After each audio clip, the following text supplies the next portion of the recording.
সবাইকে স্বাগত। আপনাদের পরীক্ষাটি এমসিকিউ হবে। আজকে একটি এমসিকিউ পরীক্ষার প্রশ্ন প্যাটার্ন নিয়ে এসেছি। পরীক্ষার প্রশ্ন প্যাটার্ন যেমন থাকবে সেম প্যাটার্নে আমরা একটি চূড়ান্ত সাজেশন তৈরি করেছি।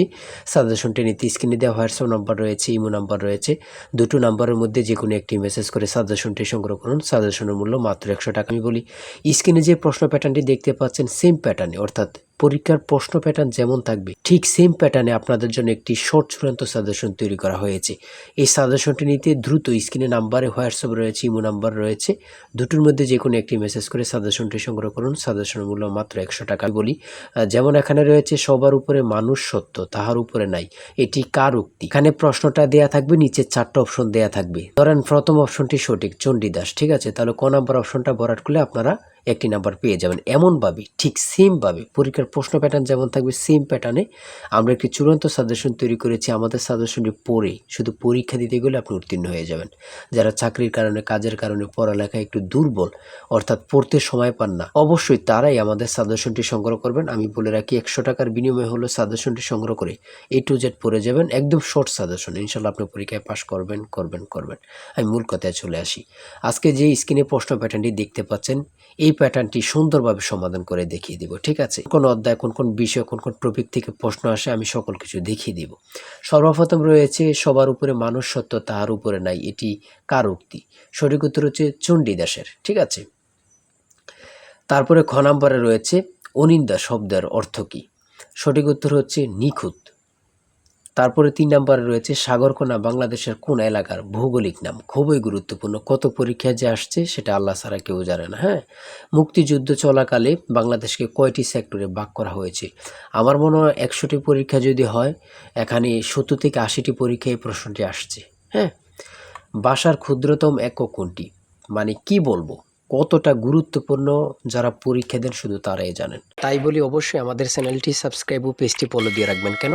পরীক্ষার নোটিশ, পরীক্ষার রেজাল্ট, পরীক্ষার প্রশ্ন সমাধান, যাবতীয় সকল তথ্য সবার আগে আমরা ভিডিও আপলোড দিয়ে রাখি। আপনি যদি চ্যানেলটি সাবস্ক্রাইব, পেজটি ফলো দিয়ে রাখেন, সবার আগে চলে যাবে আপনার কাছে নোটিফিকেশন। মনে করেন আপনি পরীক্ষা দিয়েছেন, পরীক্ষার প্রশ্ন সমাধান দেখিয়ে দিব, তারপরে রেজাল্টের অপেক্ষা করা লাগবে না, আমাদের চ্যানেলে পেয়ে যাবেন, সকল তথ্য পেয়ে যাবেন, এবং কি নতুন নতুন চাকরির তথ্য পেয়ে যাবে। সার্কুলার দেওয়ার সাথে সাথে আমাদের চ্যানেলে আপলোড দেওয়া হবে। আপনি শুধু আমাদের চ্যানেলটি সাবস্ক্রাইব, পেজটি ফলো দিয়ে রাখলে সবার আগে চলে যাবে আপনার কাছে নোটিফিকেশন। তাই অবশ্যই চ্যানেলটি সাবস্ক্রাইব, পেজটি ফলো দিয়ে আমাদের মেম্বার সদস্য হয়ে আমাদের সাথেই থাকবেন। ভাষার ক্ষুদ্রতম একক হচ্ছে ধ্বনি। তারপর এক কথায় প্রকাশ থেকে থাকবে, এক কথায় প্রকাশ থেকে থাকবে স্বরধ্বনি, ব্যঞ্জনধ্বনি অথবা স্বরবর্ণ ব্যঞ্জনবর্ণ থেকে থাকবে। যেমন মাত্রাহীন স্বরবর্ণের সংখ্যা কয়টি? 4টি। দেখেন প্রশ্ন কিন্তু বেশি হার্ড করবে না। হ্যাঁ, আপনারা বোঝেন না বলেই সবাই কিন্তু মেধাবী, কিন্তু বোঝেন না কোন কোন টপিক, কোন কোন বিষয়গুলো পড়তে হবে, অথবা একটা ভালো সাজেশন পান না, ঠিক আছে, তার জন্য কিন্তু পরীক্ষায় উত্তীর্ণ হতে পারেন না। সমাজ থেকে থাকবে, সমাজ ভাষাকে কি করে সংক্ষেপ করে, এমন থাকবে, ঠিক আছে। তারপর উপন্যাস থেকে থাকবে, ঠিক আছে, বোঝেন কিন্তু। যেমন এখানে রয়েছে বিভিন্ন দেশের রাজধানীর নাম সম্পর্কে থাকবে, এটাও বলতে পারে যে ভারতের রাজধানীর নাম কি, অথবা বলতে পারে মালদ্বীপের রাজধানীর নাম কি। হ্যাঁ, তারপর বাংলাদেশের সঙ্গে কোন দেশের সীমান্ত রয়েছে, এটা কিন্তু খুবই গুরুত্বপূর্ণ, মানে যা বলার ভাষা নেই। হ্যাঁ, এমনভাবে কিন্তু প্রত্যেকটা প্রশ্ন থাকবে। জাপানের পতাকার রং কি? হ্যাঁ, প্রত্যেকটি প্রশ্ন কিন্তু খুবই গুরুত্বপূর্ণ। দেখেন এখানে রয়েছে 18 নম্বরে জাতিসংঘের দাপ্তরিক ভাষা কয়টি? কতটা গুরুত্বপূর্ণ যারা পরীক্ষা দেন তারাই শুধু বুঝতে পারবেন। তারপর 19 নম্বরে রয়েছে প্রথম বিশ্বযুদ্ধ কবে শুরু হয়েছিল? বাংলাদেশ জাতিসংঘের কততম সদস্য? ঠিক আছে। তারপরে শুদ্ধ বানান থেকে থাকবে, যেমন এখানে নিচে কমিটিও দিতে পারে, শুদ্ধ বানান কোনটি নিচে এভাবে দিয়ে দিবে 4টা ইংরেজিতে, যেটা সঠিক ওটা লিখতে হবে। ইংরেজি থেকে নাউন থেকে থাকবে, তারপর প্রিপোজিশন থেকে, আর্টিকেল থেকে, কারেক্ট স্পেলিং থেকে থাকবে, এগুলোই থেকে কিন্তু ট্রান্সলেট থেকে থাকবে, অনুবাদ থেকে থাকবে, এটা আপনারা ধরে নেবেন, ঠিক আছে।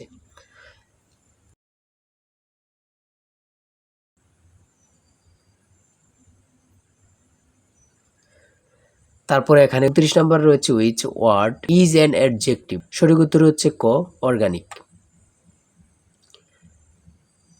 সহজ সহজ প্রশ্ন থাকবে কিন্তু, হ্যাঁ, আপনারা অনেকে বোঝেন না বলে কিন্তু পরীক্ষায় ফেল করে যান। তারপরে 38 নম্বরে রয়েছে বাংলা ভাষা ও সাহিত্যের আদি নিদর্শন কোনটি? কত চাকরি পরীক্ষা যে আসছে হিসাব নেই, শুধু এটাই বলবো।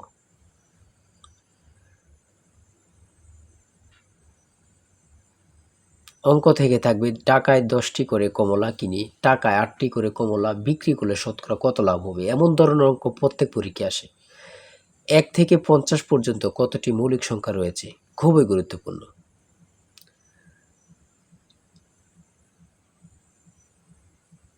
ধারা থেকে অঙ্ক থাকবে, হ্যাঁ।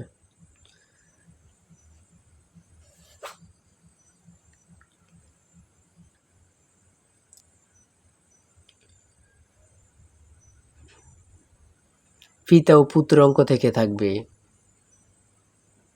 জ্যামিতি থেকে অবশ্যই থাকবে, হ্যাঁ। যেমন এখানে একটি প্রশ্ন দিয়েছে 1 মিটার সমান কত ইঞ্চি, অনেক পরীক্ষায় আসে এই প্রশ্নটি।